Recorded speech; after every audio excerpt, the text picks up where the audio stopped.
is Amber.Mackenzieee, and you should definitely hit the subscribe button down below to join the AM fam. And if you're a returning watcher or subscriber, I am so happy to have you back. In today's video, I'm going to be giving you guys a girl talk where I talk about hygiene, relationship, periods, self-love, and fake friends. So without further ado, let's go ahead and get into this video.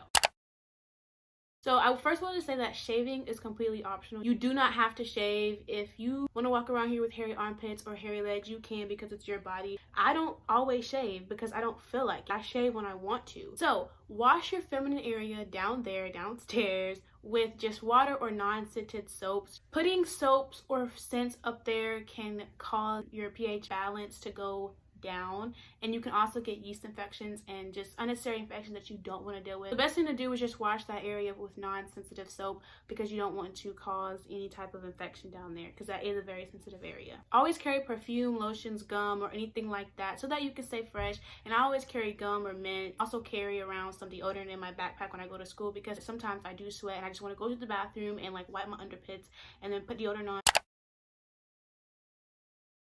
So during that time of the month for me, my period cramps are really bad the first 1 to 3 days, and sometimes my bleeding is super heavy and then sometimes it can be super light. Sometimes my cramps will be super painful and like I'm literally crying and dying in my bed, and then sometimes I don't have a lot of pain at all. To ease the cramps, I will either take a hot shower or I'll use a heating pad. I don't know what it is with heat and period cramps, but it definitely works and you should try it. And during this time of the month, I also take medicine, but I don't take medicine the first 2 days because it's kind of pointless because my cramps are usually on 10 and it's like the beginning, so it's no point taking any medicine. But you can take Midol or you can take ibuprofen. During this time, I just get lots of rest and I just try to take it easy. I don't try to do too much, especially like the first couple of days because those are usually the worst for me. Like the cramps and the blood usually eases up around like the 4th or 5th day. And I use pads. If you want to try tampons, you can. You can definitely search up videos here on YouTube on how to put one in, but I don't know anything about them because I don't use them. Just make sure that you're carrying around pads or tampons with you around to school or to work. So next I'm going to talk about relationships, and when I say relationships, I don't just mean romantically, I mean friendships and simply just people in your life. So you should only want to deal with people who are bringing you peace and positivity because no one wants to be around negative energy and just negative everything all the time. Like that's so draining and I feel like you can get really exhausted with that. You want to have people around you with the same intentions as you. If your intentions are to love this person and be there for them and support them and be their friend, and if they're not giving you that same energy in return, cut them off because you don't ever want to have one-sided relationships in your life. Have people around you that love you and support you and motivate you. I feel like the relationships in your life should only add to your happiness. I don't ever think that someone should be your happiness. I don't ever think that you should rely on someone for your happiness. You are your happiness. Make yourself your happiness. If someone is gossiping about other people a lot, cut them off because they're probably talking about you too. If every time I talk to you, you're always having something to say and yapping about someone else's business or what they have going on, that is such like a friendship turnoff. I don't know if that's just me. If you always have something to say about other folks, it's really gonna make me irritated with you, and I'm probably just gonna stop talking to you because I cannot stand people who just continually talk about other people. Like, mind the business that pays you. If you notice them act different in front of certain people and then act another way, so like if they're super chill and nice around this person, but when this person comes around, they're acting all mean and like they don't mess with you, cut them off because that's like the #1 red flag of a fake friend. So if they're involved in lots of drama, this is also a #1 red flag. Cut them off.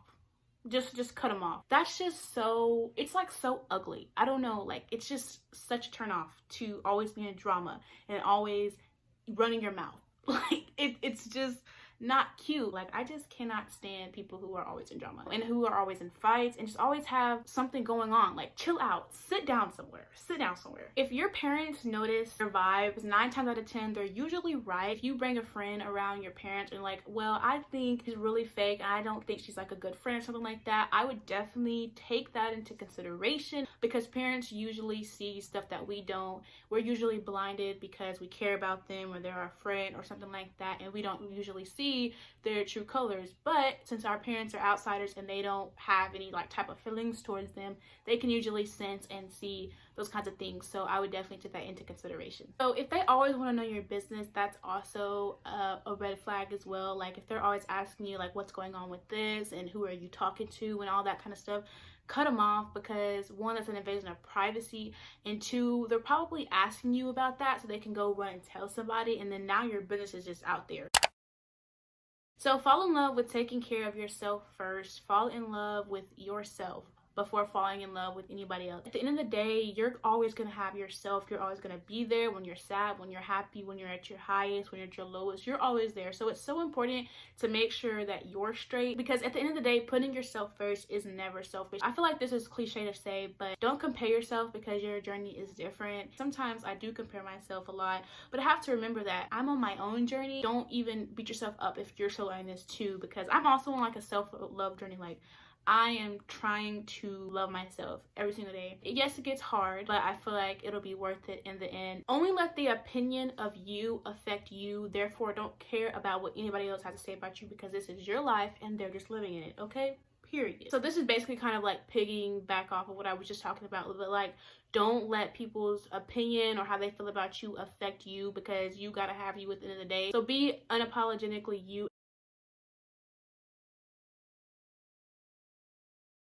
And that just means to live your best life, like literally without the care of what this person has to say, what he has to say, what she has to say, what they have to say, because it's your life. And at the end of the day, you live for you, not nobody else. This is also something I'm learning, but learn to love your flaws, because you're perfectly imperfect. And I'm actually going to get the words perfectly imperfect tattooed on me. And if I can't change something, I don't need to stress about it, because it's only going to stress me out. I can't change my imperfections right now.